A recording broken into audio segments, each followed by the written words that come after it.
to Roanoke Island. Then, let's fast forward July 23, 1996, when WRAL-TV became the first television station in the nation to broadcast a digital television signal. The state of North Carolina has been and continues to be a wealth of pioneers and innovators in the broadcasting industry. North Carolina has a number of famous personalities. You may recognize some. Andy Griffith, born in Mount Airy. Charles Kuralt and David Brinkley from Wilmington. Jim Nance, an American sportscaster we see frequently from Charlotte, and National Public Radio newscaster Carl Castle from Goldsboro. Those are just a few. The museum is seeking assistance from the public and people who worked in broadcasting, as well as their families, to collect artifacts, documents, photographs, and recordings that chronicle the history of prominent radio and television stations, radio and television broadcasters, programs, and events. Through exhibits and collections, the museum seeks to highlight the contributions made by North Carolina broadcasters in shaping the industry and the state's cultural landscape. We invite you to visit the North Carolina Broadcast History Museum website. The website will serve as a digital repository accessible by the public and will grow in content and importance as items are gathered, added, and displayed. The museum website is available now, under construction too, at NCBH, North Carolina Broadcast History Museum. So it's NCBH, then the word museum.com. Future plans include a brick and mortar facility for education, inspiration, and enjoyment. I now have the pleasure of introducing one of our distinguished trustees of the museum, former broadcast executive, Mr. Jim Babb.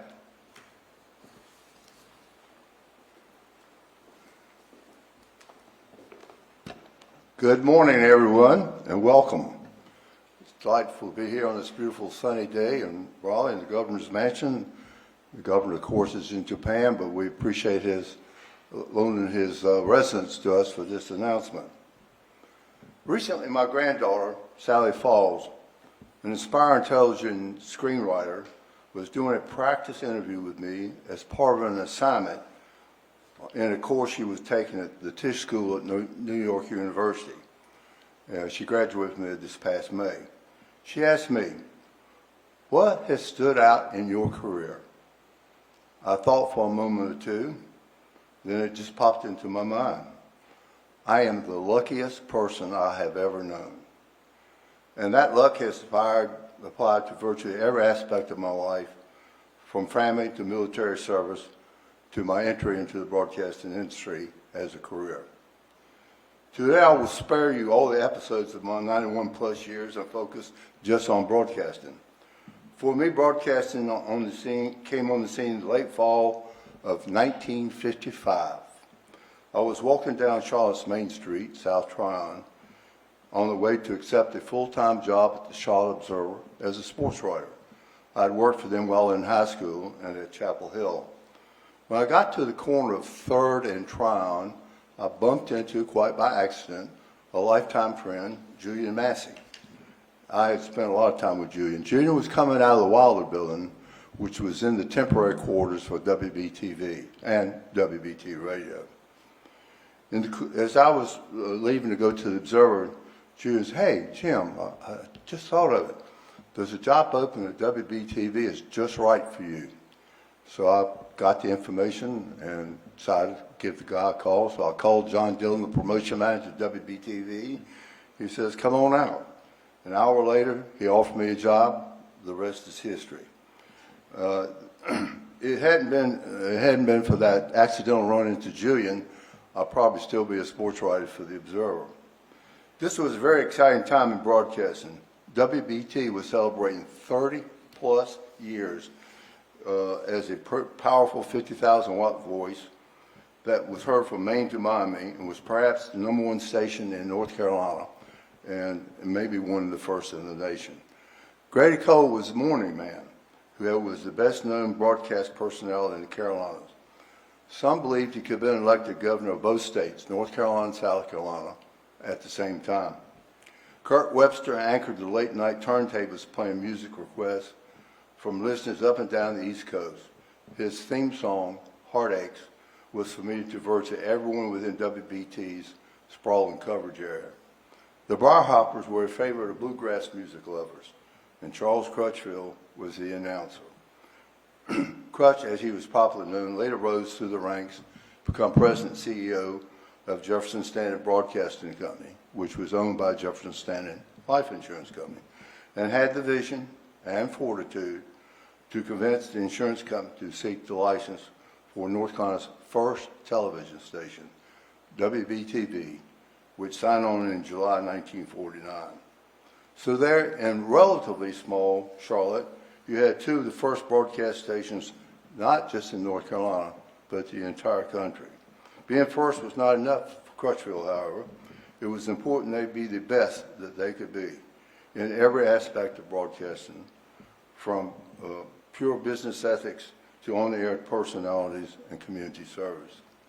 As I mentioned, Charles Crutchfield was a visionary leader who set the tone for the stations by insisting that they both be invested in their communities, have strong news operations, outstanding, well-known personalities like Grady Cole, Clyde McLean, Doug Mays, Betty Feaser, Pat Lee, Ty Boyd, Jim Thacker, Jim Patterson, Arthur Smith, Lunas McGlowan, to name just a few. My 40 years with Jefferson Pilot, the success of the Jefferson Standard, all started with a lucky chance bump into my good friend, Julian Massey. Thank you, Julian, for introducing me to broadcasting in 63 great years. Thank you.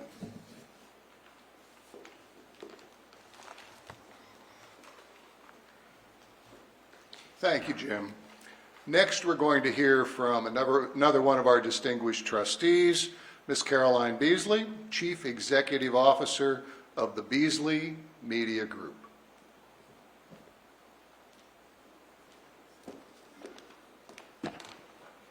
Thank you. It's a privilege to be here this morning as we share plans to preserve and protect North Carolina's incredible history by unveiling details for the future North Carolina Broadcast History Museum. As some of you may know, our family's company was started in Benson, North Carolina, nearly 62 years ago by my late dad, George Beasley.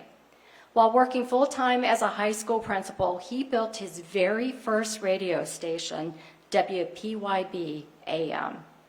His vision was to provide a voice for the voiceless in the local community. And today we have 60 radio stations across the United States, including 11 here in North Carolina. Growing up as a little girl in North Carolina, I remember driving down the road with my mom and sometimes my 4 older brothers and listening to the radio. We heard it all, from the local news and local weather to the latest in sports information, including the Carolina Tar Heels, and of course, the latest and greatest hits. So radio was always part of our family's DNA. We even stopped at random radio stations when we were on vacation so that we could learn, my dad could learn, more about the radio business. George started his career after college in education. However, his passion and dream was always in radio.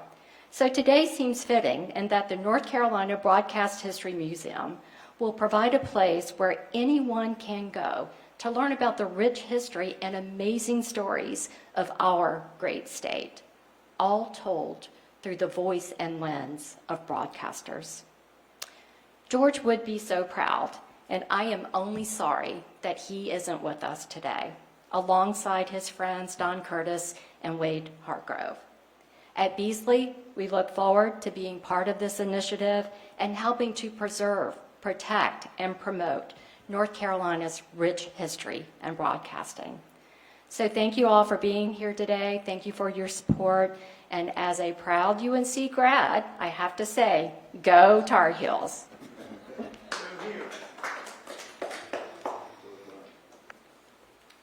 Thank you, Caroline. Next is the Vice Chairman of the Board of Trustees and the CEO of Curtis Media Group, Mr. Don Curtis.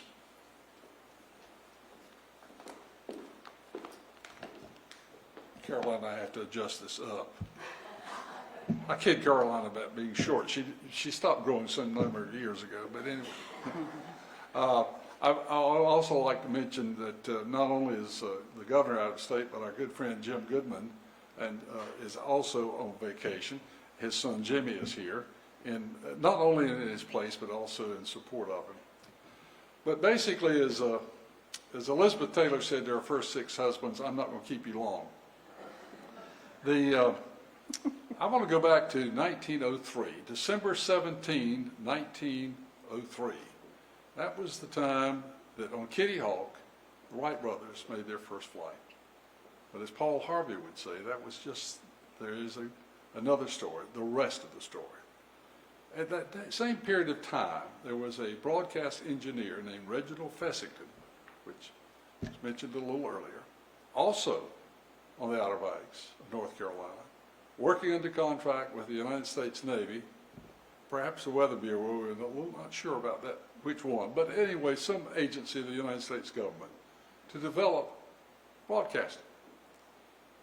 And on Christmas Eve, he played on the violin Silent Night, transmitted from the Outer Banks of North Carolina to Norfolk, Virginia. As far as I can determine, from all I've read, that's the first broadcast in the history of the country of the United States. Reginald Fessington later went on to become an outstanding innovator in other ways, and interestingly enough, his papers are in our archives here in North Carolina. I'm not sure if it's all of his papers, but a large number. And in those papers are Christmas cards from the Wright brothers, which means that Fessington and the Wright brothers knew each other during this period of time. Isn't that interesting? And so I sort of had this vision of this pub or tavern on the Outer Banks where the locals gathered, and at times Fessington and the Wright brothers would go in, but perhaps for a beer, and the locals would look at one of them and say, "See that fool over there? He thinks he's going to fly." And they'd say, "That's nothing. This fool over here thinks he's going to send a sound through the air." But this all points back to how important North Carolina is, and I don't think we have ever taken credit for that aspect. And I'm hoping that this broadcast museum and this history process will give North Carolina the credit for not only the invention of modern transportation, but also modern communication. It's an interesting story, and by the way, you just mentioned, Jim Babb just mentioned the 100th anniversary of WBT, which was last year. The 100th anniversary of WPTF will be this year. So broadcasting also goes back a long way. I wasn't there at the time. Wade Hargrove was, but I'm so much younger than he is. We were in the same period in Carolina, but I'm still a lot younger than he was.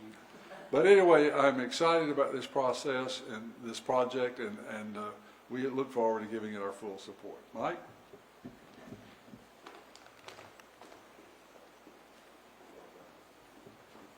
Well, thanks so much, Don and Jim and Caroline.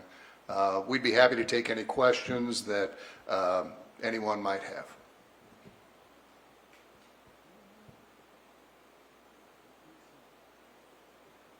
Why is it important to have a museum like this? Well, as you've heard, the examples, the families of broadcasting, Fessenden, perhaps the first musical transmission as well as other transmissions. Preserving the history of broadcasting is so important. It's recognized at a national level. University of Maryland is a repository for a lot of broadcast items, and there are museums and repositories around the country. There's just so much wealth of broadcasting history and innovation in the state of North Carolina that we really need to get started now. And with the items that collectively people have that are on the Board of Trustees, stations have, but we have already found that we have families that have become aware of our project, that have reached out to us and said, you know, I've got Dad's box of tapes. And well, I've got a camera he brought home too. Probably shouldn't have done that, but he did. And they have donated those to us to preserve. So it's really important we get the word out that we are collecting items and preserving what may be one of the richest collections of innovations in history in the entire United States. What do you hope for the public to get out of this? Well, I think the public will always likes star power. You know, we've recently seen that the football ratings went up when Taylor Swift attended a game to the highest they've been for a live game. When you have the Andy Griffiths and David Huntley and others, plus, you know, the history of performers will be something else that we chronicle on broadcast stations. There used to be live television shows. There used to be live radio shows. Not only musical performers, but kids shows. Live wrestling. There were a lot of things that people remember today that are certain ages that need to be chronicled. We have some recordings of those, and we want to preserve those for generations to come. Two quick questions. Is there a target date and location? We don't have a target date. We are working on location options. We do have several things in front of us, but nothing we could announce at this time. So, gee, we wish it was tomorrow, but it's not. The purpose of our message today is we felt it was very important at this point to make the public and the industry aware of our efforts and to seek their assistance, knowing that we have one of the most prestigious groups of trustees I think you'll find as you look at the list of about any organization that you'll see as far as business people and public people. So we're all putting our efforts in to make this as great as it should be. And what is it about broadcasting and the people receiving these broadcasts that brings people together throughout the last 100+ years? Well, broadcasting is all about serving the local community. You know, broadcasting and the local community is cemented together.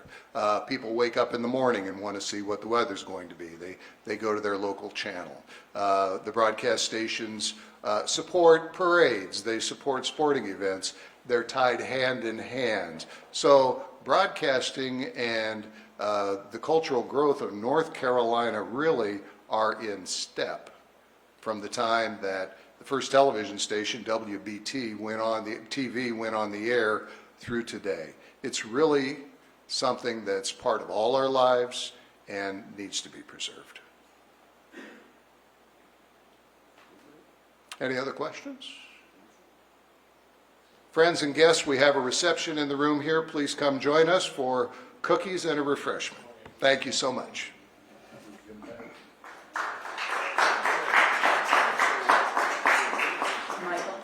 If you want to get everybody by the stairs, We do.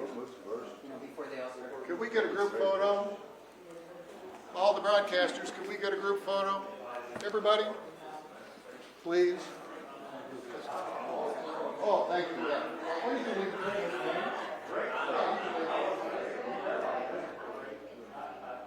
Y'all get on the stairs.